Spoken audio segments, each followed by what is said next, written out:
Okay, sabi po na 2 Corinthians chapter 5, simulan na lang po natin sa verse 17 ngayon. No? Babasahin ko po verses 17 to 21. Ikot po natin. Ako na lang po magbabasa. Therefore, if any man be in Christ, he is a new creature. All things are passed away, behold, all things are become new. And all things are of God, who hath reconciled us to himself by Jesus Christ, and hath given to us the ministry of reconciliation, to wit, that God was in Christ, reconciling the world unto himself, not imputing their trespasses unto them, and hath committed unto us the word of reconciliation. Now then, we are ambassadors for Christ, as though God did beseech you by us, we pray you in Christ's stead, be ye reconciled to God. For he hath made him to be sin for us, who knew no sin, that we might be made the righteousness of God in him. Amen. Ang pamagat po ng ating mensahe, nakalagay na po yan sa ating program, Old Life, Become, Change into New by Christ. No? Tayo po muna yung manalangin. Amang Diyos, banal at makapangyarihan sa lahat, salamat po sa dakilang biyaya na sa araw nito, bibigyan po kami ng kalayaan upang makasamba sa iyong dakilang pangalan. At kami po'y dadako sa mahalagang bahagi po ng pangangaral po ng iyong banal na salita. Hinihiling po yung makapangyarihang Espiritu, ang mamuna sa aming kalagitnaan, magbigay ka po ng tamang motibasyon, konsentrasyon at karunungan sa mga kapatid na makikinig, at ganoon din po, Panginoon, sa iyong lingkod na gagamitin para maituro ko po ng tama ang iyong banal na salita, sa ikatututo po namin sa tamang pananampalataya, sa ikababanal po ng aming mga buhay, sa ikalulugod po ng iyong dakilang pangalan. Panginoon, na lahat po ito'y aming hiling at dalangin, puno po ng pagkatiwala at pasalamat, alang-alang sa pangalan po namin Panginoon Jesucristo. Amen. Salamat po. You may be seated. By the way, meron po pala akong i-remind muna bago tayo dumako sa mensahe. Pag po meron tayong ganito, yung mga preaching or church services, huwag na po kayo magla-live, yung lalo na yung public, kasi minsan hindi po maintindihan ng mga iba. No? Alam ko, marami sa atin yung gusto natin mag-vlog. Pero pagka-message kasi, ang sabi sa Bible, unless a man be born again, you cannot see the kingdom of God. So pag public po, meron naman po tayong group. No? Kung gusto niyo po mapakinggan, mapanood, kung may kakilala kayo na gusto niyo mapanood po yung mensahe, ano po yan, pwede po kayo mag-join dun sa group. Ganyan po kasi ngayon, medyo sa mundo ngayon, medyo napakahirap na po ng kalagayan ng mga pastor. Minsan, hindi katulad po ng panahon na kapag nangaral ka sa church, kasi wala namang video na ganyan, no? Makamien po yung makakarinig, naintindihan nila. Pero ngayon, pagka isang tao na public, narinig niya yung isang mensahe na kontra sa kanya, pwede ka na niyang i-demanda, no? Or pwede ka na niyang i-bully. So, para lang po maiwasan natin mga ganon, pagka sa preaching, ano na lang po, no? Di ba siguro yung Bible study, pero kahit Bible study, huwag na nyo i-public. Pwede nyo siguro kung may group kayo sa family, at mga Kristiyano yung sa family, pwede yun, no? Pero pag public po kasi, alam niyo na ang laban ng ngayon, no? Hindi tayo natatakot, pero iiwas na lang tayo sa mga, yung may tawag dyan, unnecessary, no? Alam niyo naman ngayon, konting bagay, pinagkakaguluhan sa social media. Ayaw natin makaragad ang salita ng Diyos sa paglaway ng Diyos, no? Yung iba, minsan public lang, private, o kaya even mga artista, mga politiko, minsan kung ano po yung masabi lang nila. Napansin yung mga politiko, minsan may sasabihin tapos out of context. Pwedeng ganyan din po sa preaching. No? Maring ang makita lang nila yung isang statement mo, tapos yan ka na. So, punta po tayo sa mensahe mga kapatid. Again, nabanggit ko nga po sa inyo mga kapatid na ating tema for our anniversary is transformed into the image of Christ. Doon sa linya na yun, maring hindi yun yung exactong word na makukuhin natin. Nagpapatulong ako kay Missionary Rachel, kung pwede na yun, or basta something about pagbabago na nangyari sa buhay ng isang Kristiyano. Ito po yung isang potential na verse na talagang pinakita na sino ang taong na kay Kristo, sabi sa verse 17, siya'y bagong tinalang. Diniin talaga na all things are passed away. Pag namin pasaway, hindi pasaway, Hindi pasaway, lumipas na. Mga dati natin ginagawa na hindi tayo mananampalataya, mawawala na yan. Narito sila ipawang naging mga bago. Okay, binanggit na natin kanina, mas madali na to yung background natin. Total tayo din naman nasa Sunday school. Corinth po yan, isang syudad sa Greece hanggang ngayon, naliliyan pa po yung lugar na yan. Yung simbahan, malamang wala na, kasi ang Greece ngayon, lalo na Europe, puro mga atheist na, no? Isunin na natin yan, pag narinig mo yan, narinig ng mga religious yan, kakawain na ako. Yun ang sinasabi ko sa inyo. Sometimes yung preacher, mas magiging malaya siya kung ang kinakausap niya ng mga kapwa Kristiyano, no? Pero kung naman niya, napapita kong ganyan, sinabi ko yung mga Chris, ay mga karamihan ay atheist, no? Yun ang kukunin. Hindi ko nakagawin, hindi ba nagampalataya, no? Hindi man yan ako. Pero po yun, no? Kaya sana maintindihan nyo. Okay, yun po yung background ng church, pinatagto ni Pablo, katulad natin. Ang nagtatatag po na simbahan ng Panginoon, sumagamit lang siya ng tao. Kung si Pablo yung ginamit ng unang panahon, salamat, hindi ko sinasabing si Edwin ko lang gagamitin, kami lahat. Kasi kahit magpakapagod ako rito kung walang membro, hindi ko simbahan. Ang simbahan kasi is assembly. No? Assembly ng mga tao. Okay. Kailangan din natin yung konting background. Actually, ito sa ko last week. Diba, sabi ko sa inyo, God created man in His image. Okay. Kailangan lagi kayo mabalik sa creation. Para makita nyo, pagka nandito. Aba, hindi pala ito aksidente. Isa kasi may mga taong pinanganak na hindi niya kilala yung magulang niya. May mga taong bisan, hindi niya alam kasi maraming mga masamang nakaraan, pero kapag alam mo yung aware ka na kahit na ano man ang nangyari para lumitaw sa mundo, no? Pwede, may tinatawag kasi kayo na ano, di ba? Legitimate at saka illegitimate. Sa Diyos po, walang legitimate. The moment na pinanganak ka, pinanganak ka sa pagkadalaga, na-rape yung magulang mo, pinanganak ka, ang tawag doon, pinahintulog ng Diyos na lumitaw ka. So, the moment na pinakita ka ng Diyos na lumitaw ka, nandiyan yung kanyang pag-ayuda sa iyo. Kung kikilalagin mo lang siya. No? So, creation of man, pangalawa, nakita natin corruption of man, sa same naman din namin sa Garden of Eden. No? Ang tawag natin sa Messiah last week yun deformed. Man was deformed. Na-deformed yung image of God. May mga nawala, may mga twist, katulad ng holiness, katulad ng marami pa eh. And then, pangatlo, meron tayong conversion of man. Ang ibig sabihin, ang pag-asa ng tao, yung kahit na makasalanan siya, maligtas siya. At ang salvation, mga kapatid, minsan ituturo ko dito sa Sunday school, no? Maraming salita na ginagamit na konektado sa kaligtasan. No? Katulad ng conversion. Ang natin conversion ng pera, no? Sa dollar, sa gram, kaya conversion ng inches to meter or centimeter. Pero sa Bible, pag sinabi conversion, yung taong hindi na siya anak ng Diyos, dahil nadamay tayo sa kasalanan ni Satanas, mag-convert ka na magiging anak ng Diyos. Magiging anak ka ng Diyos. Conversion ang tawag doon. Yung sinasabi ko dito sa verse 17, if anyone be in Christ, he is a new creature. Conversion yan. From old nature to new nature. Okay? Mamaya makita niyo pa yung mga pagbabago. So there is a great exchange. May pagbabago talaga. When a person repented of his sin and took the Spirit of the Lord Jesus Christ as his personal Savior, magkakaroon kagad ng immediate, makaka-experience siya ng tinatawag na spiritual conversion. Tandaan niyo po, ako pag nag-preach ako, may mga words ako na ginagamit at tawag doon o kumugari. Nang ibig sabihin, pag lagi kang umaate, nakikinig, alam mo na kung ibig sabihin mo sa salita nyo. Pero sa una, dinidipay ko yun. Magtitake ako ng time para ipaliwanag. Para sa mga susunod na pag-aaral natin, pag binanggit ko na yung conversion, alam niyo na ibig sabihin nun, yung tawag hindi dati anak ng Diyos, naging anak ng Diyos. Conversion ang tawag doon, no? This conversion will manifest in a changed life. Tingnan yung verse 17. Therefore, if any man be in Christ, pinaliwanag ko yung be in Christ. Ito yung tao yung kasalanan niya, nilagay niya na kay Kristo.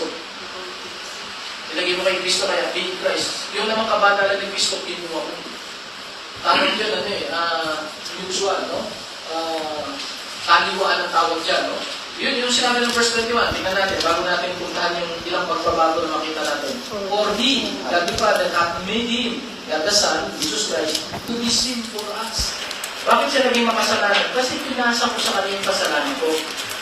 Nung namatay siya sa krus, sinabi niya, it is finished. Sabi sabi, bayad niya lahat ng kasalanan ng tao, pero hindi pa epektibo yun. Parang gamot yun na binili, invento, binili, diniliver sa'yo, pero kailangan mong inumin. Pag ininom mo ngayon, yung kasalanan mo, kahit ngayon mo nagawa, ako, 1965 ako pinanganak. Mula na 1965, pinagawa ko ngayon 1983. Lahat ng kasalanan ko, at hindi lang yung nakumit ko hanggang 1983. Hanggang kasalanan na makukubit ko pa, hanggang sa mamatay ako, lahat yun binayaran ng Kristo. Mabigat na salita yan, mga kapatid, kahit mga kasama natin, born again, minsan ayaw yung paniwalaan niya. Ang akala nila, binayaran lang yung 1983 ako tumanggap, hanggang 1983 lang ang kasalanan ko. Hindi pwede yun. Hindi mawawala na naman yung kaligtasan ko. Pag nakagawa ko kahit isang kasalanan ulit, hindi ganon. Ang turo ng Bible, kasalanan ko mula nung pinagliya ko na nanay ko hanggang sa time na tinanggap ko, pati yung kasalanan ko na gagawin pa lang, bayad na. Parang hindi ako makapunta sa impyerno. Pero hindi ibig sabihin na manaya lang ako magkasala kasi born again ako. Kasi bayad na rin yung kasalanan ko eh. Magkakaroon pa rin ako ng consequence naman kahit born again ako. At yan ngayon ang dahilan kung bakit kahit born again ka na, napatawad din kasalanan mo, kung mag-iinom ka pa rin, kung mag-drugs ka pa rin, kung mag-bisyo ka pa rin, abay magkakasakit ka. Ang tawag ko, consequence. Pero hindi na impyerno. Dito mo na anihin yung kabayaran ng kasalanan mo.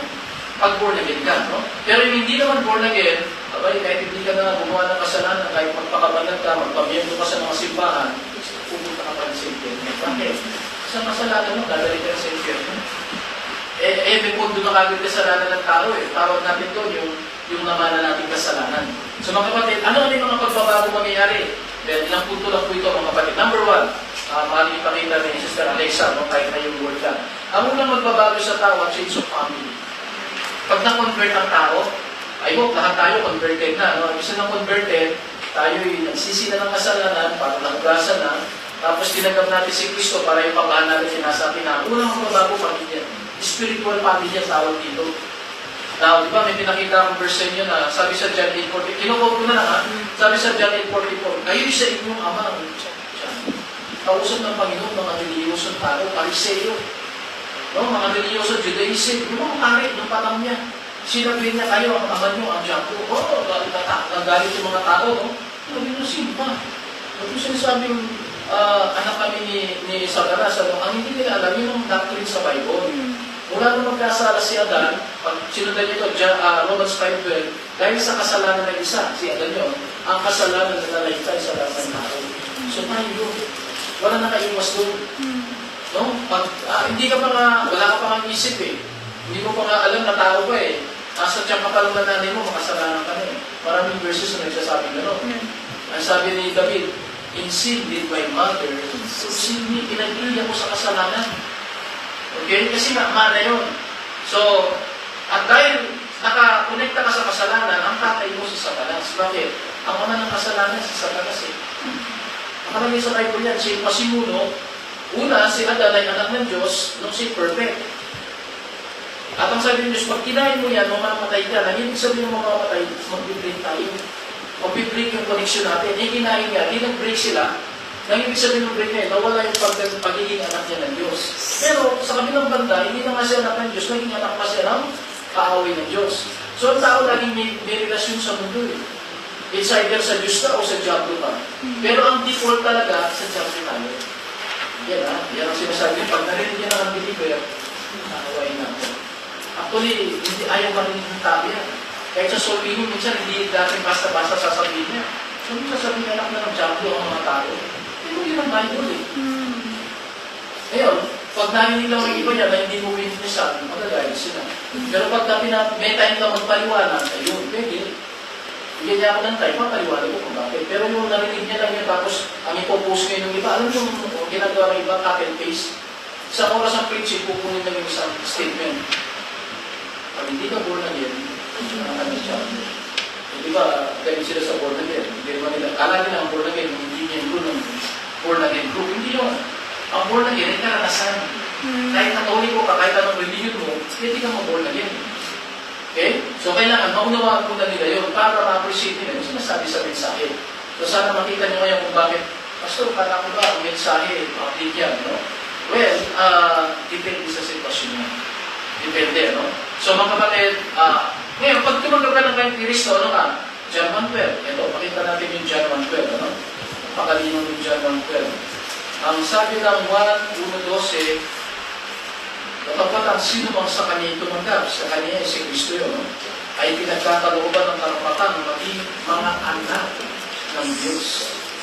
Mga kapatid, yun pa lang magiging anak ng Diyos, kaya matawag yan born again. Ibig sabihin, yung tao na utol, wala siyang kalugnayan sa Diyos, pinanganak lang siya sa laman. Nung pinanganak tayo ako, July 14, 1965, naipanganak na ako una. Ang tawag doon, physical. O di ba tatlong sapat ng tao? Body, soul, and spirit. Pinanganak ako in physical, July 14, 1965. Pero may nag-share sa akin nung ako nasa second year college, no? That was September 16, nung tinanggap ko ang Panginoon, nagsisiya ko, doon ako naging anak ng Diyos, sa Espiritu naman. Ang turo talaga ng Bible, pag ang tao hindi pa born again, may Espiritu yan na nasa loob ng katawan niya, pero patay. Ano yung isa ng patay? Hindi nakaka-relate, hindi nakakakita, no? Walang pakiramdam. Nandi dyan. Alam mo yan, pag nakakita kayo ng patay, unahin niya, hindi yung mag-react. Suntukin mo yan, hindi mo mag-react, patay na yan eh.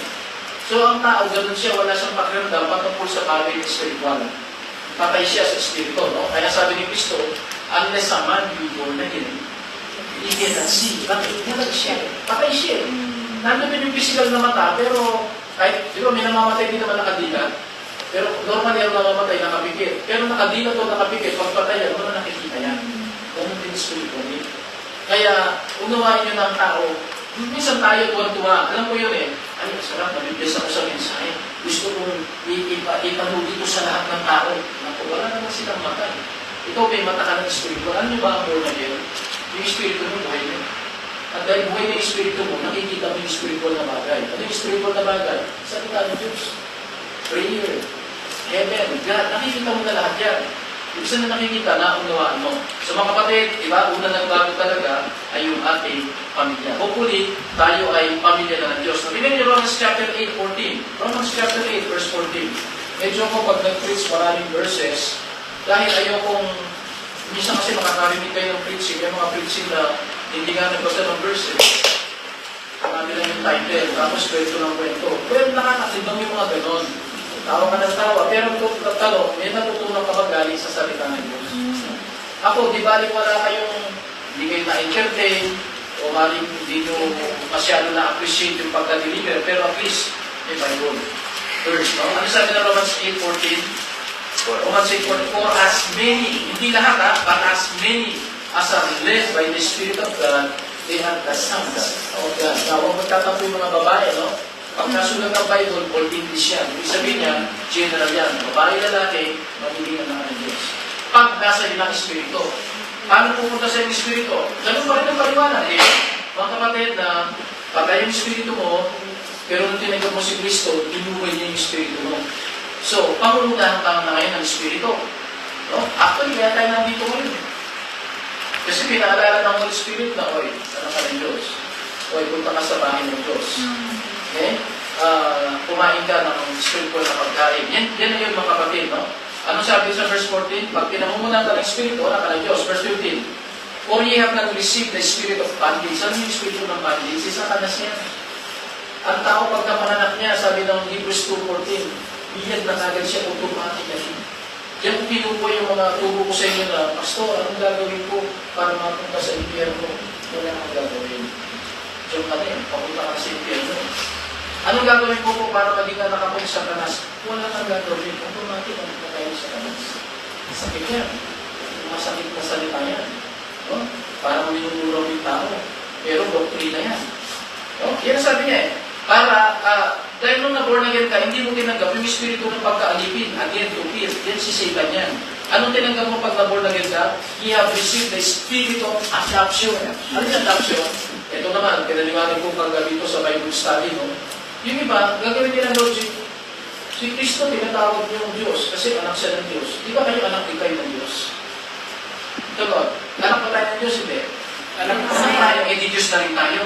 Gagawin ka ng logic. Si Kristo, anak siya ng Diyos, Diyos siya. Ayaw ninatanggap yun. Pero tayo, anak din tayo ng Diyos, Diyos pa tayo. Hindi. Ang paliwanag dito, ganito. Si Kristo ay anak ng Diyos, ang tawag sa kanya, the only begotten Son. Ang ibig sabihin ng unang begotten Son, by nature, kung ang Diyos ay Diyos, Diyos din yung anak niya na nag-iisa, si Kristo. Tayo, bakit tayo naging anak ng Diyos? Ayan ang salita, adopted. Ano yung kasi ng adopted? Kumari ako, may anak kami ni Amo, 5. Apat. Ano kayo? Erase. Yan ang masama sabi. Hindi, totoo yun, di ba talaga, may namatay kami isa. So, apat ang anak namin ngayon. Ang tawag doon, anak namin talaga sila biologically. Pero kumari, may isang, ako ngayon, gusto ko magkaanak. Honestly, gusto ko pa magkaanak kami, although may edad na kami, no? Kasi parang yung mga natutunan ko, nung panahon na lumalaki yung anak ko, hindi ko sila na naturuan nung, kumbaga, busy ako nun sa pagpapastor sa probinsya. Minsan yun ang sacrifice ng mga pastor, no? Eh ngayon, parang gusto kong magturo ng anak ko, no? Kunwari, may inalap ako, ang tawag doon, adopted. Legally, kunwari, pinangalo ko sa akin, may legal yan eh. Na sige, pinadap sa akin ng kung sino man may anak, kilala niya magulo, inadap ko. Ano yung ibig sabihin nun? Yung apelido ko, apelido ng anak ko ngayon. Adopted. Paano mo na lang ako story? Yung kunwari, pero hindi ko siya laman ha, hindi ko siya anak sa laman. Pero anak ko siya by adoption. Na yung pangalan ko, gagamitin niya, yung kayamanan ko, magmamana siya, kung saan ako nakatira. Ganun tayo anak ng Diyos. Tayo anak ng Diyos by adoption. Biro mo yun, napakadakila niya, tapos inampun niya tayo. Ano lang ang ginawa natin, nagsisinang tayo sa kasalanan, at tinanggap natin siya, anak na tayo, pero hindi tayo Diyos. Pero iba si Kristo. Si Kristo baligtad nga eh. Diyos siya, pero dahil sa pagmamahal niya, kinuha niya yung, natin, nagkatawang klaro siya. Mga kapatid, yun yun, no? Tingnan niyo, tuloy natin. Dahil adoption, pero by we cry, Abba Father, ang isang born again, automatic yan, mag-pray yan. Di ba ang bata, pagka pangalakan, hindi mo siya, oy, iyak. Hindi. Ang muna niya gagawin, paglabas niya sa napupulang lahi, iyak yan. Pag hindi ka umiyak, kinakabahan yung kumadrona o yung nagpapaanak. Bakit? Pakapatay. Tinatalo yan. Ang ibig sabihin niya, maalala mo na born again ka pag ikaw'y nagpipray. Na, hindi ka ba marunong mag-pray pero umiiyak ka na sa ama natin. Ano umiiyak mo? Abba Father. Alam mo gusto na Abba Father dito? Daddy. Ang Diyos Daddy natin. Tapos tayo, lungkot-lungkot natin. Yung ba sabi, buti pa siya ang yaman ng tatay niya. Buti pa siya ang gwapo ng tatay niya. Buti pa siya. Yan tayo, anak tayo ng Diyos, mga kapatid. Ba't ka mainggit sa kanila? Okay, so muna nagbago pamilya, at pamilya na tayo ng Diyos, mga kapatid. Dati tayo kay Satanas, pamilya na tayo, pero nakalaya na tayo. Dahil pinatap na tayo ng Diyos. No? Pinakawalan tayo ni Satanas. Paano tayo pinakawalan? Nagsisi tayo sa kasalanan. Kasi kasalanan lang ang pumupunikta sa atin kay Satanas. Pangalawang pagbabago, mga kapatid. Pangalawang pagbabago, destiny. Una, family. Pangalawang pagbabago sa atin, pag nabuo naging ka destiny. Ano yung destiny? Dati papunta tayo sa impyerno. Ngayon papunta tayo sa langit. Ito yun yun, di ba, dati makasalanan ka, saan ka dati rin kasalanan? Sa impyerno. Sino tatay mo sa Satanas? Pero nung naborn again ka, kaya nga conversion ng tawag eh. Nagsisi ka, iniwan mo na si Satanas. At hindi ka napapunta ngayon sa direksyon ng impyerno. Tinanggap mo si Kristo, anak ka na ng Diyos ngayon, papunta ka pa sa langit. Kaya ang isang born again, hindi siya takot mamatay. Pero hindi siya nagpapakamatay ha. Walang Kristiyano nagpapakamatay.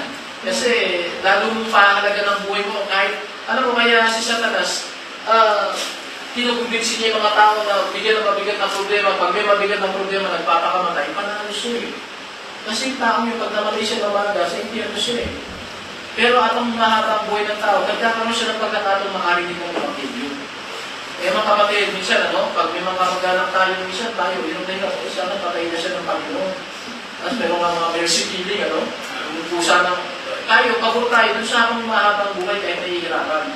At sana, kahit na nahihirapan siya, paninig pa rin natin ang Evangelyo. So mga kapatid, binabago niya ang ating destiny. No? Tingnan natin si 2 Corinthians. So, Corinthians yung ating mga teksto ngayon. 2 Corinthians chapter 5, tayo kanina, verse 17. Tingnan niyo verse 1. Kanina na, may nilibig na kamag-anak namin ni Sister ako. Nalulungkot kami, kada umalis kami. Kahit na 4 months lang, o ilang buwan. Pagbalik namin, wala na yung iba. Kaya ginagawa namin pag bumigil sa Pilipinas, pasensya na iba, matulad ni Sister Marica, hindi namin nagana. Bakit? Napaka-busy namin. Kasi sinasamantala namin yung mga kamag-anak namin, na share namin ng gospel. Ano sabi sa chapter 5 verse 1? Sabi ni Pablo, for we know that if our earthly house, yung katawan natin to, of this tabernacle were dissolved, pag nalusong na yan, isa, nagkasakit, namatay, we have a building of God. Lahat ng born again, meron tayo naghihintay na gusali sa langit. Ang house not made with hands, eternal in heavens. Kapatid, nagbago ng destiny natin. No? Huwag kayong malulungkot. Pagka Kristiyano ka, maybe dito sa mundo, napakaliit ng tirahan mo. Minsan, nakikisiksik ka sa isang accommodation. No?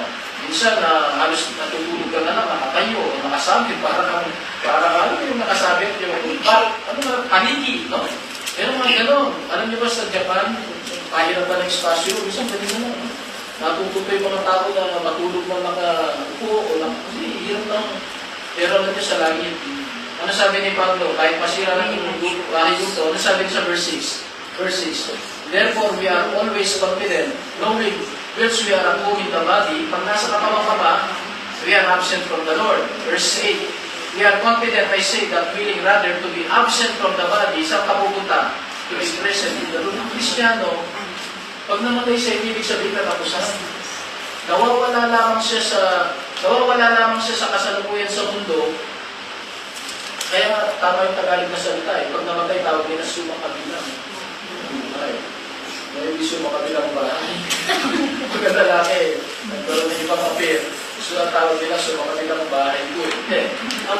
Ang tao, pag namatay, ang tawag sa Tagalog, pag na sumakabilang bahay. Ibig sabihin yun, namatay siya sa mundo, pero nag-iisip pa rin siya sa another level na, sa langit na. Kung ligtas siya, pero kung hindi ligtas, nakakalapot, hindi yan.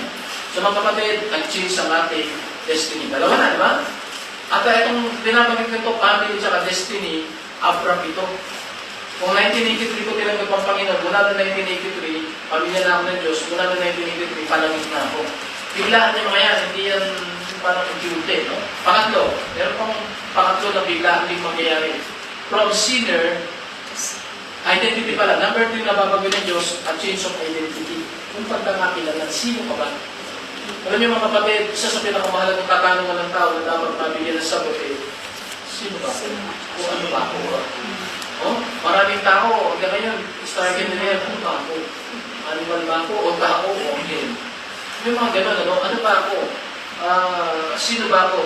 Well, sa Bible, ang unang bagat sa atin, we are sinners. Sinasabi na Romans chapter 3, verse 23, for all have sinned and come short of the glory of God. Lahat. Ang exception lang dyan, isa, the Lord Jesus Christ. Sa katawang tao, no? Bakit? Kasi wala siyang maraming kasalanan. Pero lahat tayo mula kaya dan, hanggang sa pinakatulong tao, sinners tayo. By default, ang tawag dyan, no? At ang sabi ng Romans 5:12, dahil sa kasalanan ng isa, no? Ang kasalanan ay nananaligtay sa lahat. So, sinners tayo. Pero pag na-born again ka, ano ang tawag na? Binasa natin kanina yan. Puntahan natin si 1 Corinthians. O kaya, nasa 2 Corinthians na kayo, yan ang sa 2 Corinthians 1, verse 2. Pagka na-born again ka, ano nangyari sa'yo? 2 Corinthians chapter 1, verse 2. Ang sabi niya nito, ito ba yun? Parang hindi nakita rito sa 2 Corinthians. What pala, no? Paul, an apostle of Jesus Christ, by the will of God, and Timothy, our brother, unto the church of God, which is at Corinth, with all the saints. Ang tawag niya sa mga saints. Talakay natin siya sa Kristo kanina, no? Biro mo, makasalanan ka sa isang iglap, naging santo ka, sa harap ka ng Diyos. Hindi na unawa ng iba yan. Pero yan, ang tawag yan, immediate transformation. Oh, yung sa oras mismo tinanggap mo si Kristo, matatransform ka from sinner to saint. Yung destiny mo, from going to hell to going to heaven. Yung family mo, from being the sons of Satan, nagiging sons of God, o children of God. So mga kapatid, may tatlo ng pagbabago, mga aprap yan.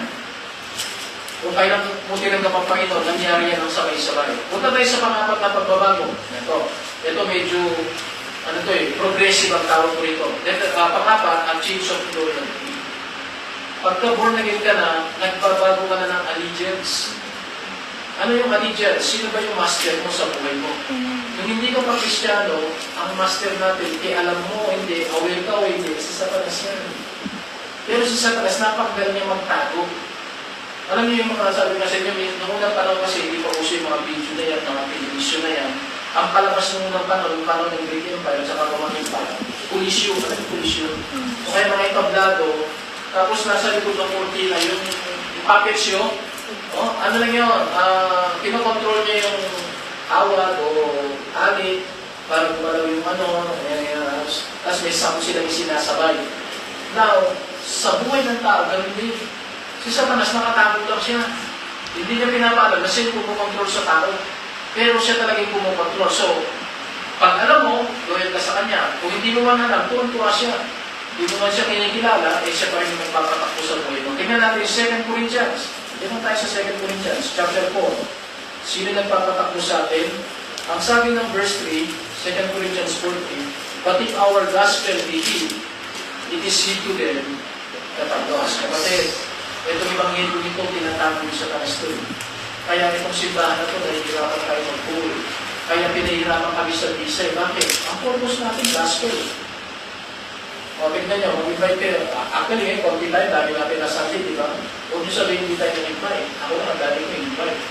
Ang dami ko invite talaga. Actually, sabi ko pa dun sa isang grupo, sige, sagot namin yung pamasahe, kung tama kayo, hindi yung address natin. No? Talagang hindi kami sagutin yung pamasahe, papunta rito, paipawin. No? Pero naman gagawa ng parang taaway. Mga kapatid, itisip, ano sabi ng verse 4? In whom? Sino ba yung nagtatago niya?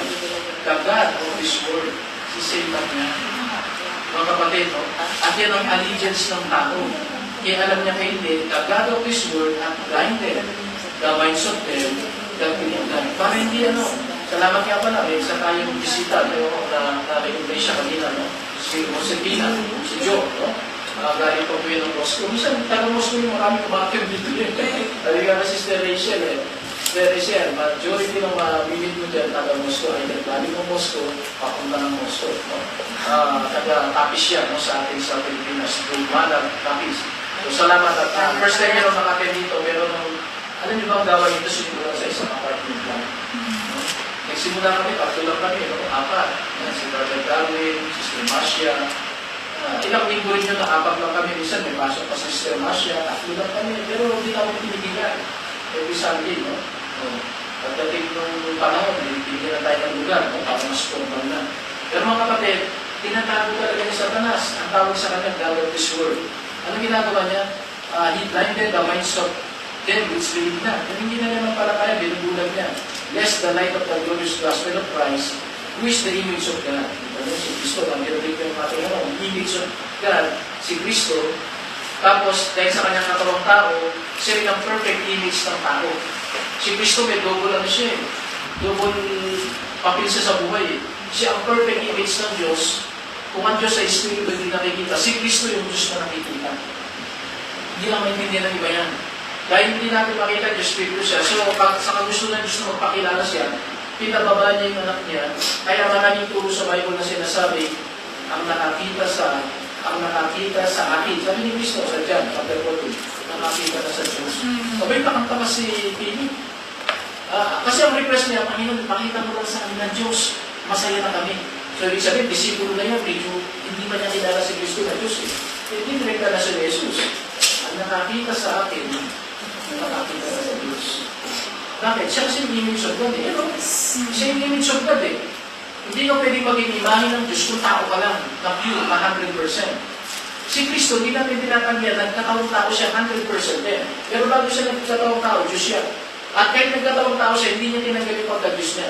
Hindi na nga lang niya, ipinapakita yung kadakilaan ng pagka-Diyos. Kasi nasaan yung tao siya, mga kapatid. And then ano sabi? Suicide unto them. Okay, so mga kapatid, ang pangapat na binabago, allegiance. Galing tayo kay Satanas, the God of this world, lilipat tayo ng allegiance sa Diyos na buhay at makapangyarihan. Tingnan niyo yung Matthew chapter 16. Para natin sa makilala si Kristo. Matthew chapter 16 verse 18. Ito, pamilyar na verses sa atin, pag-aralan natin ay simbahan, pag-aralan natin pagka-Diyos ni Kristo, pag-aralan natin yung soul winning, ito pa rin nasabi ni Kristo. Kasi tinanong yung mga disipulo niya, sino ba ako sa pagkakilala nyo? Matthew 16. May tanong muna siya sa verse 13. When Jesus came unto the coast of Caesarea Philippi, tanong niya sa mga disipulo niya, 16:30 muna, no? Who do men say that I, the Son of Man, am? Alam niyo si Kristo, huwag kayo magtataka. Meron kasing nag-iibabang na, Pastor, ipakita mo sa akin direkta na sinabi ni Kristo na siya Diyos. Aminin ko sa inyo, hindi ako makapagpakita ng person yun. Pati doesn't prove na hindi siya Diyos. Parang ganito rin yung sa tao eh. Kung ako buwapo, hindi na kailangan pang walang damang buwapo ako, di ba? Nakikita nyo na. Minsan yung mga tao gano'n eh. Hindi, kailangan, hindi. Pagka-confident ka, talagang buwapo ka, you don't care. Alam mo, ang nag-i-insist lang na buwapo siya, hindi talagang hindi buwapo eh. Ang gutot pa yan eh. Sabi ko, buwapo ako. Si Kristo, hindi niya tututukan ka para sabihin niya, Diyos ako, maliwala niya. Hindi. Kaya nga, ang gusto niya para ng pagtuturo, yung ikaw ang naka-observe. Kaya nga ito, nag-interview siya ng isang mga alagad niya. Sabi niya, si Dennis sabi niya sila eh. Kasi pag-uwi mga tao eh. Hindi kayo, dito muna tayo sa salita. Ayan, meron akong gusto malaman sa inyo. Matagal ko na kayong pakilala, matagal niyo namin kasama, narinig yung preaching ko, nakita yung milagro ko. Pero unang tanong, siyempre yung mga tao, ano na kaya ang pagkakilala nila sa akin? O, nagsabi sila, sabi ko ng iba, kayo daw si John the Baptist, na John Baptist, ay matuwato. Ang pinakamalapit na iniugnay kay Kristo na tao, si John the Baptist, which is tama. Kasi pagdating sa testimony, pareho sila. Pagdating sa preaching, pareho sila. Pagdating sa persecution, pareho, pinubutan ng ulo. Nauna pa nga naman si John the Baptist eh. Pagdating sa pagkakamag-anak, magpinsan sila. Magpinsan yung nanay nila eh. Si Mary at saka si Elizabeth, no? Ang nakinulit naman, kayo si Elias, si Elijah yan. Sabi niyo ba, kayo si Jeremiah, so isa sa mga propeta. Tapos sabi mo, okay, kalimutan natin yung mga tao. Ang tanong ko ngayon sa verse 15, but who say ye that I am? Okay, siyempre mga tao, paminsan-minsan ko lang silang natuturuan. Pero kayo, parang 2 years, 3 years ko na kayo tinuturuan. Ano na ang nabuo niyong kapaniwala kapupun sa akin? No? But who say ye that I am? Sino nagsalita? Pedro, si kumpanya niya, siya yung mabulada. Alam niyo sa church, mga kapatid, may mga taong maganda. May mga taong bulosok. Si Pedro yun. Sa simbahan, meron din mga taong tahimik. Si John yun. Pero pareho silang ginamit ng Diyos. Nakita niyo? Hindi pwedeng sa church natin, puro tahimik. Yung mga tahimik, minsan sila yung malalalim mag-isip. Meron naman, nakarami naman mag-isip, hindi naman, takot naman sila magsalita. Meron naman bukadura. Si Pedro yung talaga. Si Pedro, lagi naulin bibig kesa sa utak eh. Pero at least dito, tama yung sinabi niya. And Simon Peter answered and said, Thou art the Christ, the Son of the living God. Kapatid, ang tanong ka na ba ng ganung paniwala? Na si Kristo pag sinabi sa Bible na Christ, ibig sabihin ng Isaya. Ang Christ parang Greek word, no? Or Hebrew, tsaka Greek. So sabi niya, ikaw ang Messiah at ikaw pa ang anak ng buhay na Diyos. Now, pag ginamit niyo yung salitang Son niyan sa Bible, magkaiba yung Son na adopted at saka yung Son na bigatin. Ito ay isa-isang tutong anak. Kaya sabi naman ni Kristo, okay, dahil nakilala niyo na ako, itatayo ko ng aking iglesia. Kaya niya tinayo yung church na to. Nung after na makilala siya bilang tunay na anak. Marami pang verses dito, pero basahin naman natin yung Colossians 1:13. Colossians chapter 1, verse 13. Kailan magpapalit ng allegiance ang tao? Sabi ng Colossians 1:13, binubusan nyo, no? Kaya kami bibigyan natin kayo ng Bible. Hindi pa kayo lahat natin bigyan. So pag bumili kami ng Pilipinas, nagdadala kami ng 2, 3. Ano sabi ng Colossians 1:13? Who? Si Kristo yan. At delivered us, kanino tayo kinakawalan? From the power of darkness. Si Satanas dati ang amo natin. Si Satanas dati ang tatay natin. Pero, diniliber niya na tayo, pinakawalan niya na tayo, nirescue niya na tayo. Pero ano nangyari? And He translated us into the kingdom. Ano yung iba ngayon? Of His dear Son. Mga kapatid, yung iba kasi, ito na ang gusto niya sa pagiging born again. Ay, nakita ko, punta pala ako sa impyerno. Anong gagawin ko para mapunta sa impyerno? Kailangan kang magsisi sa kasalanan. Yun ang gusto nila. Tanggapin si Kristo para mabayaran yung kasalanan nila, pero ayaw nilang gawing amo. O Lord, hindi pwede yun. Kailangan, pag binitawan mo si Satanas, hindi pwede binitawan mo si Satanas, Panginoon, pwede ba ayaw ko rin kumapit sa'yo? Maraming tao kasi gawin nila sa sarili nila. Leave me alone. Sabi nila, no? Ang sabi nila, I want to do it my way. Kasi kaya kang kayo. Pero ako yung dinibligan yun. Ako yung galing kong Panginoon sa gano'n. No? Di ba, may kanta pa kayong kanina sa Sunday School, ano yun? Do it all by myself. Mga sikat, minsan pinasisikat yung kanta, pero i-analyze mo doctrinally, mali yun. Walang tao na pareho siyang malaya doon sa dalawa, hindi pwede yun. No? Either kay Satanas ka o sa Diyos, walang middle way. Walang middle way. Kasi sabi nila, pag pinakawalan ka kay Satanas, saan ka translate? Ang salita nila translated unto the kingdom of His Christ. So ang allegiance mo, ang loyalty mo ngayon dapat kay Kristo. Mga kapatid, sana hindi lang pag-Sunday, nakikita na loyal tayo kay Kristo kasi umahatin tayo. Dapat everyday din sa buhay natin, pag gising mo sa umaga, loyal ka kay Kristo. Ibig sabihin, araw-araw may hahanap sa'yo gumawa ng kasalanan. Ay ganyan napapanood mo sa YouTube, napapanood mo sa Facebook, o yung mga asal sa iyong kapitbahay mo, kailangan ng loyalty mo lagi. Huwag kang, sabi ng iba, takot lang ako eh. Bisa mo yung kapiran natin, ako yung mahina eh. Hindi mo gano'n, anak ka na ng Diyos ngayon. So siya na ngayon yung ating amo. No? Okay, punta tayo sa panglimang pagbabago. Kita nyo na, no? Nagbago yung family, nagbago yung destiny, nagbago yung identity. Yung tatlo, Abraham. Mura mismo nung tinanggap mo si Kristo. Pero itong pang-apat, allegiance, progressive yan. Pero sana unti-unti natin sinusundan natin. Pang-lima, affinity. There is now a change of affinity. Ano yung affinity? Yung affection. Dati, ang minamahal natin, sarili natin. Alam niyo yung salitang, ano bang akin dyan? Anong pakinabang ko dyan? Nasaan ako dyan? Alam mo, kahit sa picture, kung nakita niyo yung picture ng grupo, anniversary o relasyon, ako nang tinitingin yung sarili ko. Ganun ako normal na tao, no? Asan ako dyan? Pagka wala ka, hindi ka na lang magla-live, no? O kaya pag nandun ka na, nakapigit ka, maakasal ka pa, ba't mo pinost yan? Nakapigit ako. Normal yan sa tao, mga kapatid, ano? Self-love ang tawag niya. No, hindi ka pa Kristyano. O kaya, pwedeng nga mahal mo rin yung relative mo. Maraming verses dyan, no? Luke 9:23, ang sabi nila di ba sabi nila kung gusto mo maging disciple kita, you must deny yourself. Pag-ulit mo sa nila mo. Yun mo, para kung makapag-ingod sa Panginoon, kailangan tanggihan mo yung sarili. Bakit? Alam ni Kristo, bago ka naging anak ng Diyos, ang sarili mo ang amo mo. Ang sarili mo ang pinakamahalaga sa'yo. Ano? Sinabi nga yung dati yung telepono, kapag nagko-conversation tayo, kaya pala yung ano ng mga magugulo. Ang tawag doon, binabag. Kaya lang ng mga military, kaya nilang yung lahat ng dumadaan na conversation. Meron nag-survey, ano ba yung pinakamadalas na salitang ginagamit pag nag-usap sa telepono? Yung tatlo, pang sarili. I, one. Kaya mag-asawa, kaya magka-empleyado, magkaibigan, magkaaway, palagi yung lumalabas na salita, namumutawi yung I. At actually, may example sa Bible yan. Later on, mamaya, papakita ko sa inyo. May example yan. Pero sabi ng Panginoon, pagka Kristiyano ka na, sino na ngayon ang love mo? Okay, sabi na Revelation 2 po, ito. Marami naghahanap nito Marami naghahanap nito. Tingnan niyo, Revelation chapter 2, verse 4. Bigyan ko kayo ng time na makita niyo. Marami po gusto natin ito, no? Revelation chapter 2, verse 4. Dapat, hindi sarili mo, kundi sino dapat ang mamahalin mo.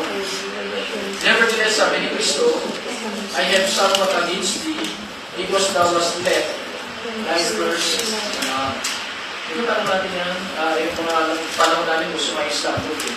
Tinatanong ko, name us, ang gusto lang naman na define love. It's a define friendship. No? Tapos, who is your first love? May mga ganun talaga yun, no? Parang gusto lang niya makakuha ng informasyon sa'yo. Well, tayo, gusto natin, maaaring pag sinabi sino first love, maaaring mas kung elementary ka, baka kababata mo, o baka nung high school ka, tapos ang sabi pa ni Sharon Poneta, first love, pinasigat pa yun, no? Pero sa Bible pala dapat ang first love natin ang Diyos. Especially si Kristo, ng Kristiyano. Siya dapat, kaya nga pala, ang greatest commandment mula sa Old Testament, 10 utos yun, di ba? Ang unang utos thou shalt love the Lord thy God, with all thy heart, with all thy soul, with all thy mind, with all thy strength. Sabi mo, Panginoon mo, kasarili naman. Hindi ba pwedeng kahit konting pagtingin? Pinatay yung Fernando po, di ba? Nung pelikula ni Luciano Cuneta, sabi niya, kahit konting pagtingin, gagaling sa iyo. Ayun, napaka-romantic ng mga pelikula yun, no? Pero minsan, gusto natin i-apply din sa Diyos yung Panginoon. Hindi nakita ng isang oras, ako, salamat ka. Yung mga tao, hindi man sinasabi yun, pero ang yabang natin pag nakasiba na tayo. Yun. Okay mo ka, hindi na kita ng 2 oras, ha? Ang kapatid, kung tutus ka, dapat lahat ng oras, eh. Kung ang Panginoon, maging possessive, siya ang may na maging possessive, eh. Ibig sabihin, dapat sa akin lahat yun, eh. Pero ang Panginoon nga, hindi niya hihingin lahat sa iyo. Gusto niya lang makakuha na siya dapat ang first love mo. Ang ibig sabihin ng first love, mga kapatid, kung ano yung finisyon niya, siya yung laman ng isip mo. Kaya nga, thou shalt love the Lord thy God with all thy mind. Yung nananaginip ka na lang siya pa yung panaginip mo. No? Yung talento mo, ginagamit mo para sa Kanya. Mga kapatid, nagbago na ba tayo ng affinity or affection? No? Kailangan, Diyos ang una natin mamahalin. At iantay natin yung greatest commandment. Ito ba, Colossians. Sa Colossians, no?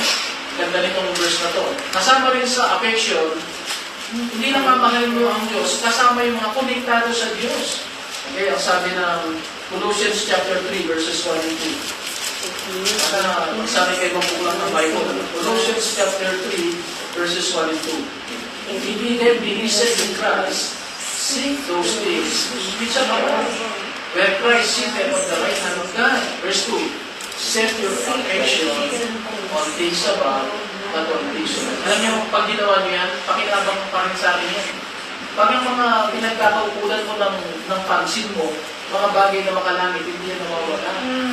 Pero pag ang pinagkukulan natin pansin, mga bagay na makalupa, ang sabi ng Diyos sa first John, the things of the world, the lust of the flesh, the lust of the eyes, the pride of life, ay nawawala yan. No? Tapos, kasama nyo rin, nadi-disappoint tayo. Pero mga kapatid, let us change our affection sa mga bagay na una, panubo sa Diyos, pangalawa, sa mga bagay na konektado sa langit. Those things which are above. And then those things that are above, not the things of the earth. Now, hindi ko sinabi hindi tayo magtatrabaho. Pero Kristiyano, nagtatrabaho lang siya para kasangkapan. Ang goal niya, kaya niya gusto mabuhay para makapag-worship sa Diyos. Yung hindi Kristiyano, ang goal nila sa buhay para makakain lamang. Okay? Okay niya. Para makakain lamang, mga kapatid, no? Okay, ano pa yung magbabago? Nakakalimutan tayo. Ang susunod na magbabago dapat, tandaan nyo, if any man be in Christ is a new creature, all things are passed away, all things, few things become, ito na, new, no? So, ang philosophy, nagbabago yun. Punta tayo sa Romans chapter 12. Isang verse na lang, chapter 12, verse 2. Ang sabi ni Pablo sa mga mananampalataya sa Roma, remember, ang Roma parang ng panahon. Yan ang kapitan ng Roman Empire, Roma City, no? Pero may simbahan sa Roma. Ang sabi ni Pablo sa 12:2, and be not conformed to this world, but be transformed. Yan naman yung salitang gusto natin, transform by the renewing of your mind. Mga kapatid, nagbabago rin yung filosofiya ng Kristiyano. Pag nabi filosofiya, yung way of thinking, way of life. Ano ba yung filosofiya ng mundo? Well, bibigyan ko ng example sa inyo. No? Yung example nga na laging ginagamit yung kunwari sa pagbuhayan, no? Ang tao ng hindi. Kahit sa kapatid, ano pag laging pinukubyo? Parang ibig sabihin mo, kahit masama, basta makarapos ka lang, pwede. Makamundong pananaw yun. No? O kaya yung Robin Hood principle. Pagkanakaw siya, para makatulog sa mahihirap. Tama yung motibo niya, gusto niya makatulog, mali yung parang niya, nagnakaw siya sa kanya naman. Kasi talagang gusto niya makatulog, pati ka magtrabaho. O kaya, kumakalan parang para magkapira, yun ang itulo mo. Hindi yung manakawan mo yung mayaman, ibibigay mo sa mahirap. Actually, dalawang problema nun. Ano? Nagnakaw ka na sa mayaman, irrespective ng mayaman niya, ginakaw mo pa rin. Walang sinabi sa Bible na parang kumain ka, magnakaw ka. Ang sabi sa Bible, ang biblical, sa pawis ng bubuli, ang makain. Trabaho talaga. Trabaho, no? So mga kapatid, ano pa, yung, napakarami niyan yung kapag kapulo ng salud, dapat ng palusin, yung pag-iiganti. Hindi biblical yun. sa Bible, merong verse sa Romans, hindi naman papakita kayo, no? Actually, lagay dito sa Romans chapter 12, pag puno na ang salo, ibig sabihin, pag galit ka na, puno ka na, pundi ka na, huwag mong kalusin yung salo, palakihin mo yung salo. Minsan, pahabaan mo yung pasensya mo. Andiyan yan, sa chapter 12. Bigyan niyo ako ng konting oras, titignan ko yun, no? Ano na yung salo, palakihin mo pa yung salo. Sana makita ko. No? Ayun, verse 19. Verse 19, tingnan nyo. Chapter 12, ha? Romans 12:19. Dearly beloved, sabi ni Pablo, against not yourself. Di ba kaya ang gaganti ng ulo mo na? Anong sabi niya?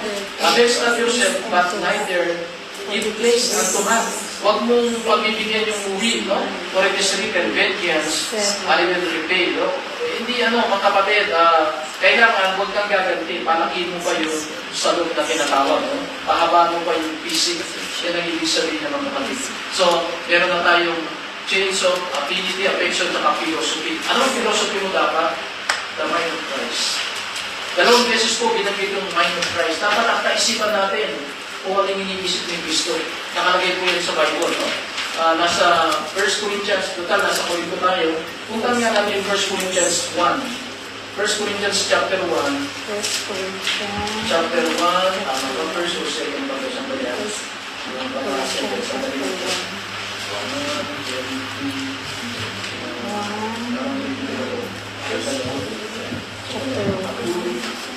2:16 pala, sorry. 1 Corinthians 2:16.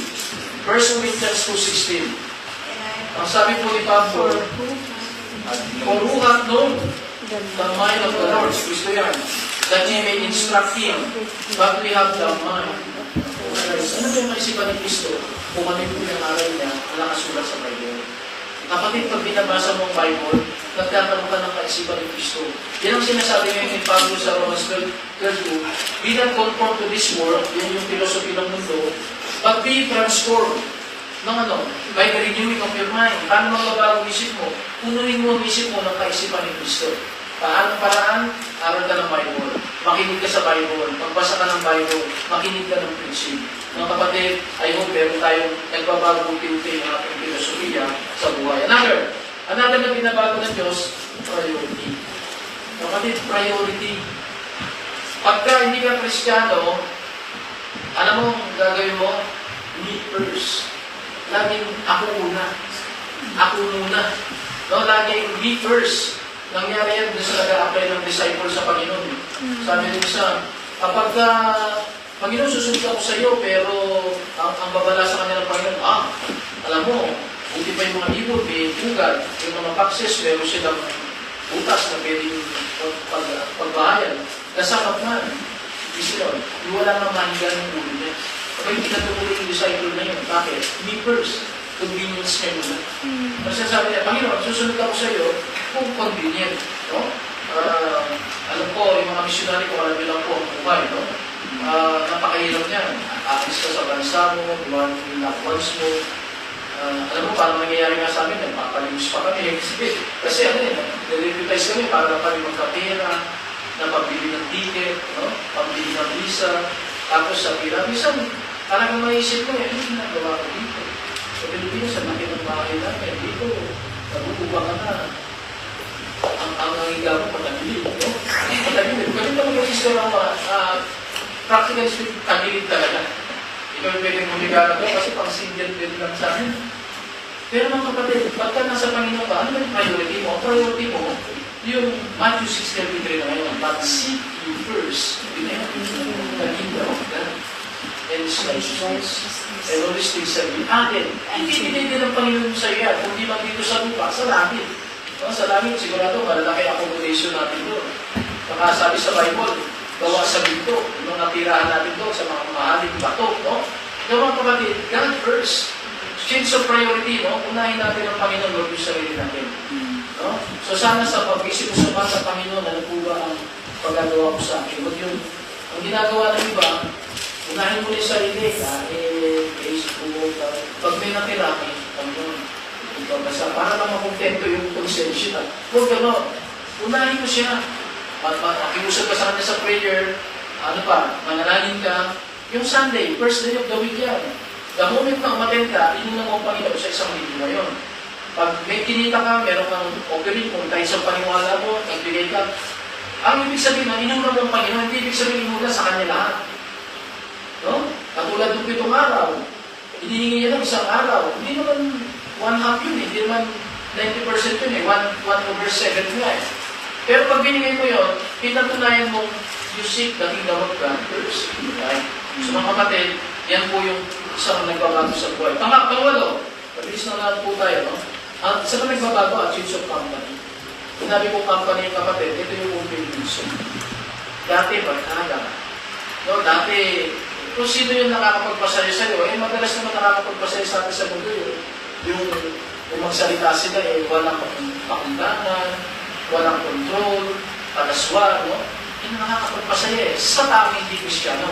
Pero pag Kristiyano ka na, nagbabago yung kasama mo, huwag kayong magtatampo doon, huwag kayong magtataka. Kaya iniiwan ka na ng iba. Bakit? Buti pa sila, alam nila eh. Nahalata nila, hindi ko na ano to ah. Hindi ko na matulog to ah. Kaya sila namalay. Pero lahat sa atin, nangilang, ano ba ito? Iniiwan ng kabarkada ko. Ang kapatid sa'yo sa gusto mo, dapat ang kabarkada mo na ngayon, kapwa Christian. Now, hindi mo sinabi yung kapwa Kristiyano mo, perfect. Lahat tayo may depekto. Pero, bibigyan ka ng kakailan ng Diyos na mahalin mo yan. Bakit? Sabi niya, lagay niyo po. Kasama mo siya sa church. Eh, pastor, ano mo ito eh? Inaaway ako itong kapatid. Kasi kung ito, magkapati lang, mag-aaway pa rin. Kasi nasa mundo pa rin tayo. Ano sabi sa Bible? Love your enemy. O, di ba? Love your enemy, wala pa. Lusot pa rin. Kahit inaaway ka niyan, mahalin mo pa rin yan. Alam mo, pag ang umaaway sa'yo, minamahal mo, mawawalan siya ng bala eh. Naawayin ka eh. Kaya lang nag-aaway-aaway tao. Inaaway mo, gaganti. Eh, lalo na naman may gagamitin ngayon para awayin ka kasi may sinabi kang against sa kanya, may ginawa kang against. Pero subukan mo mahalin niya. Ito yung sinasabi sa Romans kanina. Pagka pinakain mo yung kaaway mo, pinainom mo yung kaaway mo, hindi ka gumanti sa kaaway, nag-iinom ka ng apoy sa mundo. Bata, ano yung ibig sabihin nun? Na ano siya, nakakapag-isip siya. Sabi nga sa inyo ako, nag-aaral ako ng karate eh. Yung karate nung high school ako nun. Yung step niya, dati hindi ko naintindihan. Yung pag ang unang step niya, susunto ka rito. No? Parang bumubelo ka lang, kasabay yung paa, no? Pero ang ibig sabihin pala nun, may sinunto ka rito, bakit nakagalito to? Parang bumubelo. Pero sa isang banda, ibig sabihin din, baka may kalabang ka sa likod. Kaya kahit hindi mo nakikita, may dinagan na tatag. Step 1 yun. Pag step 2, isang suntok dito, tapos sasabihin niya pa gano'n. Yun ang step 2 sa karate, kapag wow! Kasi, ngayon ko na naunawa, nabasa ko yung Bible. Kasi ang prinsipyo pala ng karate, pagka may sinuntok ka, automatic yan gagatis yan. Kaya pag sinuntok ka, nakasabay na yung sanggaw. Kasi sigurado gaganti yan. Yung bang nature yun. Ang step 3 sa karate, para natututo na kayo, umay, pag ganun naman, side way. Kasi pwede nga suntok niya sa'yo, gano'n. Yung step 2, kasi pwede gano'n ang suntok niya sa'yo. Ang step 4, pag sumuntok ka, pag gano'n naman, baka sipahin ka naman, kaya ang 1, 2, ang dami niya. Meron pa akong naalala na isang step namin, pag gumano ka, may nakagano pa rito, baka gano'n dito pa.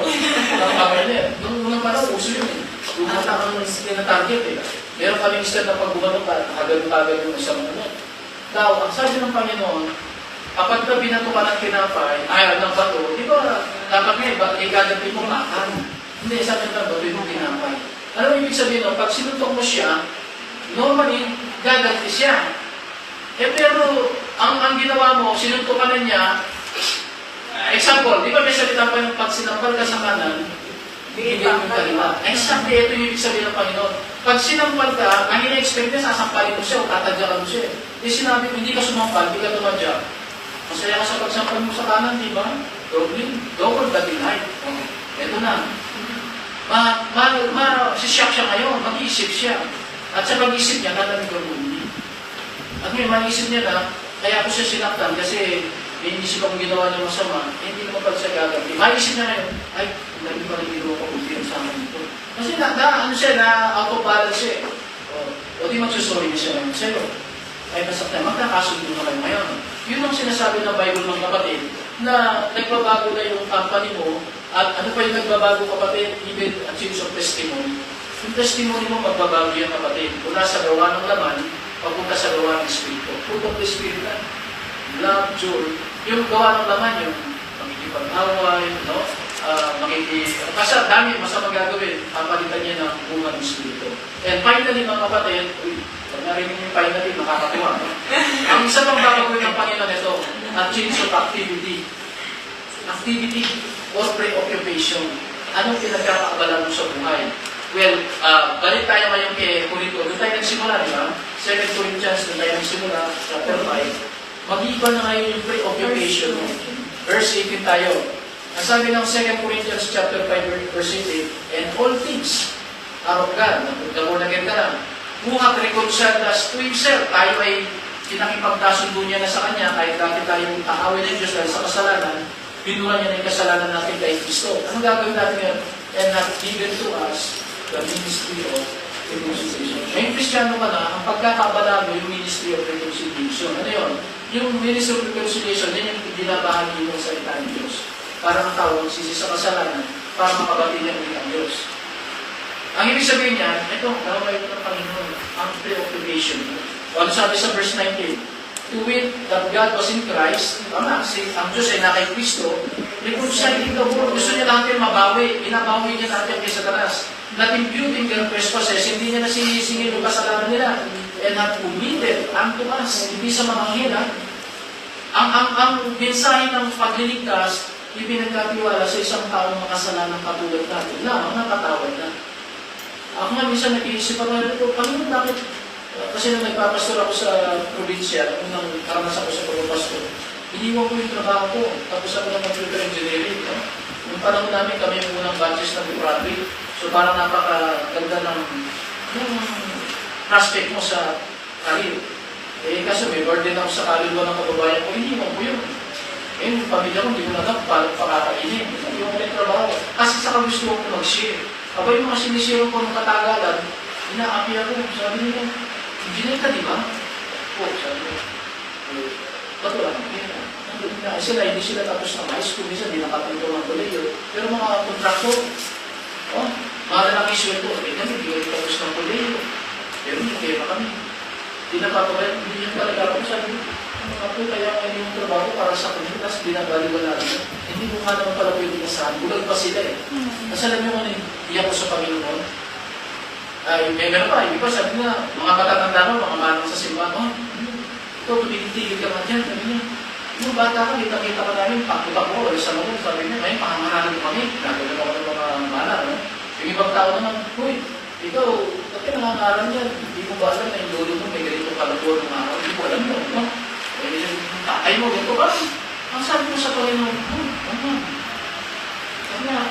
paano wala ako ng confidence sa sarili ko? Ba't ako nag-preach? Makasalanan din ako, makasalanan yung bahay namin. Tapos, ito, wala akong kaya na. Tapos, ang tanong ko sa kanya, ba't hindi naman kasi utusan mo yung mga anghel? Yung mga anghel, yung holy angel, pag nakita siya ng tao, may star-star siya, di ba? Tapos, pag nagsalita yan, makikinig ang tao. Yan ang logic ko lang, bagito pa lang ako eh. Sana, anghel na lang. Ayoko na, sabi ko, ayoko nang mangaral. Pero alam niyo, inatuto na ako sa Bible, ito yung nakakagulat. Kaya naman talaga utusan ng Diyos yung anghel. At ang anghel, pag nangaral, talagang maayos lang yung tao. Pero nang bakit sila ginagamit, magdating sa pangangaral. Kasi hindi sila nakaranas maging mga kasalanan. So hindi nila alam kung paano yung panawag. Hindi nila alam kung ano yung kasalanan. Hindi nila naranasan yung pagbabagong buhay. Hindi nila naranasan yung pakatawaran. So, hindi ka ba masaya na ikaw na kahit makasalanan, dahil niligtas ka ng Diyos, naranasan mo maligtasan, naranasan mo makatawad, naranasan mo nagbagong buhay, kaya tayo ang pinagkatiwalaan ngayon. You know, eksakto, sabi sa verse 19, sa dulo, and hath committed.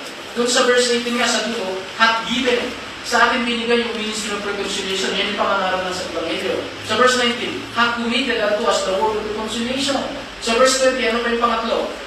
Now then, we are ambassadors. Ang kapatid, pag Kristiyano ka, ambassador ng Kristo, ang taas ng rango mo.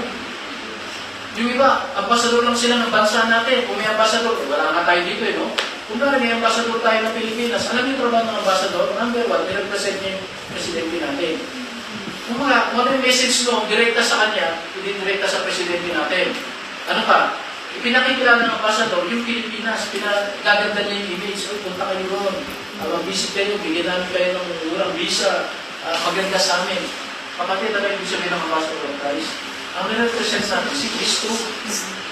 Kaya pagkaharap natin ng tao, huwag mo isipin na ikaw lang si Panginoon. Isipin mo, ambasador ka ni Kristo. Siya ang presidente natin. Ipakilala natin siya sa tao. Eh kung may ginagawa tayong masama, okay, maniniwala ba yung tao na, alam mo, Kristiyano ko eh, ambasador ako ni Kristo eh. Kung ganito yung ambasador ni Kristo, ayaw ko kay Kristo. Nakuha niyo? No? Pero, tsaka yung langit, sabi natin, ay, ano mo sa langit maganda. Hindi pa tayo nakarating sa langit, pero dinidikta na natin yung langit sa tao. Inaalong natin, dapat mapunta kayo sa langit. Ganun ang ambasador. So mga kapatid, sana nakita natin ngayon sa mensahe nito, simple lang, summarize natin. Naligtas tayo kay Kristo. Pinatawag tayo. Ang sabi ng verse 17, kung na kay Kristo ka na talaga, dapat bagong nilikha. Ano yung isa ng bagong nilikha? Dapat ito yung mga nagbago sa atin. Ulitin ko, pamilya, ginawa na ng Diyos yan. Nagbago yung destiny natin. Nagbago na identity natin. Pero yung pang-apat, ito yung progressive. No? Yung loyalty natin dapat kay Kristo lang. Affinity or affection dapat sa langit, sa Diyos. No? Yung filosofiya natin dapat biblical. No? Ang priority natin, God first. Ang company natin, kapatiran, simbahan. Ito na yung barkada natin ngayon. Our testimony, dapat uman ng Espiritu ang nakikita sa atin. And then our activity, mag-concentrate tayo sa ministry of reconciliation at saka sa word of reconciliation at saka sa pagpapakilala kay Kristo sa mga tao. Yan ang ambassador of Christ. So mga kapatid, sana po sa mensahe nito and in preparation for our anniversary, kung talagang tunay tayo anak ng Diyos, dapat may mga biglang binago, may mga upi-uping binabago sa buhay natin. At lahat yan nakabase sa salita ng Diyos. Alam niyo, pag binago ang buhay natin, madali tayong makapag-witness. Ano yung ibig sabihin mo? Kasi di ba ang tao, ang Ebanghelyo para sa binhi, tinatanim mo yan sa puso ng tao, yung tao sa Bible, lupa eh. May matigas na lupa, may mabaking lupa, may madamong lupa, may matabang lupa. Kaya nagiging mataba yung isang lupa kasi kinukultivate yun, inaalis yung bato, inaalis yung damo, no? Ano yung nakakapag-cultivate sa lupa ng matigas na puso? Yung mabuting testimony ng Kristiyan. Kasi yung hindi Kristiyano bulag pa, hindi nila makita yung spiritual na bagay. Pero may mata sila makikita yung buhay ni Pamintuan, ni Randy, ni Darwin, no? Yun ang kaya mo nila makita, wala pa sa espiritu. Pero kung nakikita sa buhay natin, no? Bakit ito? Bakit ito? Ba't kaya yung gawin itong ganito? There must be something sa kanya. Merong nangyari sa kanya, merong kapangyarihan na nasa kanya, na nagiging dahil kaya nagbabago siya. Gusto ko rin magkaroon ng ganun. Pag pinakilala mo naman si Kristo, para siyang lupa na nabungkal na. Itamin mo na lang yung binhi. Ano yung binhi? Yung Ebanghelyo. At pag kinanin mo, tutulog mo na sa kanya, maniniwala na siya. So mga kapatid, hindi mo pwedeng pag-iwalay yung testimony at saka doon sa isi-share natin na kaligtasan sa mga tao. Ay, pag-sitayo, ay magpasalamat sa tao.